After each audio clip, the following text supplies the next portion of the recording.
মুখ্যমন্ত্রী আজকে বলেন এসআইআর এর নামে এনআরসি করার চক্রান্ত চলছে। আর কি বললেন মুখ্যমন্ত্রী দেখুন। এসআইআর এর নামে ভোট কাটার চক্রান্ত চলছে, এগুলো তার প্রমাণ। আসাম গভর্নমেন্ট কি করে বাংলার সিটিজেনদের এনআরসি নোটিশ পাঠাতে পারেন? আমার দ্বিতীয় কোয়েশ্চেন হচ্ছে যে এসআইআর এর কাজ শুরু হওয়ার আগে বিজেপির একজন কেন্দ্রীয় মন্ত্রী তিনি কি করে বলেন যে 1.5 কোটি ভোটারকে বাদ দিতে হবে ইমিডিয়েট? তার মানে কি পার্টি অফিসে বসে পরিকল্পনা তৈরি করছে আর ইলেকশন কমিশন থেকে স্ট্যাম্প মারবে? ইলেকশন কমিশনের কাছ থেকে আমরা ইম্পার্শিয়ালিটি প্রেফার করি। যখন মানুষ ফেস্টিভ্যাল মুডে আছে, যখন চারিদিকে দুর্যোগ এবং দুর্ভোগ, 2 মাসের মধ্যে সম্পূর্ণভাবে কমপ্লিট ভোটার লিস্ট প্রথম থেকে শেষ পর্যন্ত ডকুমেন্ট দিয়ে ইচ অ্যান্ড এভরিবডি প্রত্যেকটা মানুষ গিয়ে তার ডিটেলস দেবে। তারা তো নেই, অনেকে বেড়াতেও চলে গেছে, অনেকে জলে ডুবে গেছে, তাদের কাগজপত্র নষ্ট হয়ে গেছে। তাহলে আসাম গভর্নমেন্ট এনআরসি যখন নোটিশ পাঠাচ্ছে, তার মানে এটা এসআইআর না এটা এনআরসি? এবং আমি শুনেছি স্বরাষ্ট্রমন্ত্রী নিজে কোনো একটা পার্টি মিটিংয়ে কিছু ইনস্ট্রাকশন দিয়ে গেছেন এবং সেখানে বলেছে যে অনেক নাম আমরা বাদ দেবো। ওনারা বাদ দেবার কে? এসআইআর নিয়ে মুখ্যমন্ত্রী মমতা বন্দ্যোপাধ্যায় কি বললেন আপনারা শুনলেন। অন্যদিকে বিরোধী দলনেতা শুভেন্দু অধিকারী তিনি বলছেন এসআইআর শেষ হবার পরই ভোটার লিস্ট বেরিয়ে যাবে। যে কোনো দিন নির্বাচন কমিশন বিধানসভার মেয়াদ শেষ হবার 6 মাসের মধ্যে নির্বাচন করতে পারে। সাংবাদিক বৈঠকে মন্তব্য বিরোধী দলনেতা শুভেন্দু অধিকারী। এসআইআর শেষ হওয়ার পরে প্রথমে ড্রাফট ভোটার লিস্ট বেরোবে, লাইক বিহার। ক্লেম অবজেকশনের জন্য 15 দিন বা 1 মাস থাকে, তারপরে একটা ফাইনাল ভোটার লিস্ট বেরোয়। ফাইনাল ভোটার লিস্ট বেরোনোর পরে যে কোনো দিন নির্বাচন কমিশন বিধানসভার মেয়াদ শেষ হওয়ার 6 মাসের স্প্যানের মধ্যে নির্বাচন করতে পারে। পশ্চিমবঙ্গের ক্ষেত্রেও 20-25 এপ্রিলের মধ্যে সমগ্র প্রক্রিয়া না শেষ করলে 5 তারিখ থেকে রাষ্ট্রপতি শাসন অটোমেটিক কোর্সে হয়ে যাবে, রাজ্যপালের হাতে শাসন ক্ষমতা চলে যাবে। তাই এখানে এসআইআর হওয়ার পরেই 3 মাস, 2 মাস, 6 মাস এসব কোনো গল্প নেই। কারামন্ত্রী চন্দ্রনাথ সিনহা তিনি বলছেন এসআইআর নিয়ে কোনো আপত্তি নেই, তবে এসআইআর 2.5 মাসের মধ্যে শেষ করতে হবে, এটা নিয়ে আমাদের ভয় আছে। 1 কোটি তারা টার্গেট রেখেছে বাংলাতে। এই 1 কোটি ভোট যদি গোলমাল হয়ে যায় তাহলে কিন্তু অনেক রেজাল্ট উঠে যাবে, অনেক রেজাল্ট পাল্টে যাবে। সেখানে আমাদের ভোটের দিন যতই আপনি ভালো ভোট করুন কিছু করতে পারবেন না।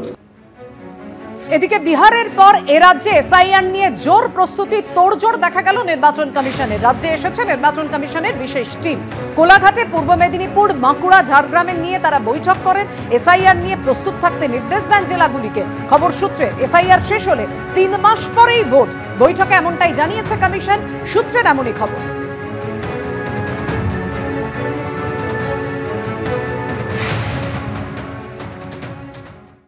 বিহারের পর এবারে রাজ্য এসআইআর এর পালা। এই নিয়ে মঙ্গলবারই রাজ্যে এসেছে নির্বাচন কমিশনের বিশেষ টিম।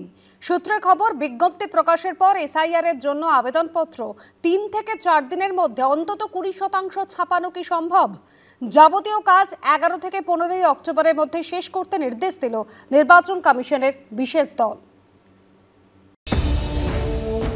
ভোটার তালিকার বিশেষ সংশোধন শেষ হয়ে গেছে, চূড়ান্ত ভোটার তালিকা প্রকাশ হয়েছে। এবার বিহারে বিধানসভা ভোট।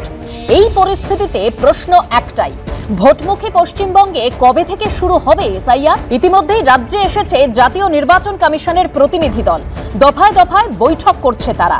সূত্রের খবর, জাতীয় নির্বাচন কমিশনের প্রতিনিধিরা জানতে চেয়েছে এসআইআর এর বিজ্ঞপ্তি প্রকাশের পর এনুমারেশন ফর্ম অর্থাৎ এসআইআর এর জন্য আবেদনপত্র 3 থেকে 4 দিনের মধ্যে অন্তত 20% ছাপানো কি সম্ভব?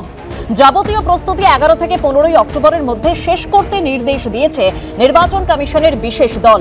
জাতীয় নির্বাচন কমিশনের যে টিম কলকাতায় এসেছে তাতে রয়েছেন পশ্চিমবঙ্গের দায়িত্বপ্রাপ্ত ডেপুটি নির্বাচন কমিশনার জ্ঞানেশ ভারতী ও নির্বাচন কমিশনের তথ্য প্রযুক্তি শাখার ডিজি সীমা খান্না। বুধবার সকাল 10টা থেকে মুখ্য নির্বাচনী আধিকারিকের দপ্তরে সমস্ত জেলা শাসক, অতিরিক্ত জেলা শাসক, ইআরওদের সঙ্গে বৈঠক করেন নির্বাচন কমিশনের 4 আধিকারিক। উপস্থিত ছিলেন মুখ্য নির্বাচনী আধিকারিক মনোজ কুমার আগরওয়াল।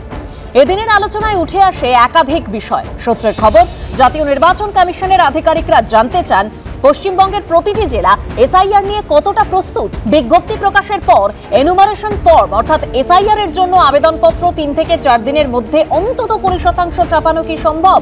সেই প্রস্তুতি কতটা এগিয়েছে? সূত্রের খবর, বিহারের প্রসঙ্গ উত্থাপন করে কমিশনের কর্তারা জানিয়েছেন নিয়ম না মানায় বিহারে একাধিক অফিসারের বিরুদ্ধে কড়া পদক্ষেপ নেওয়া হয়েছে।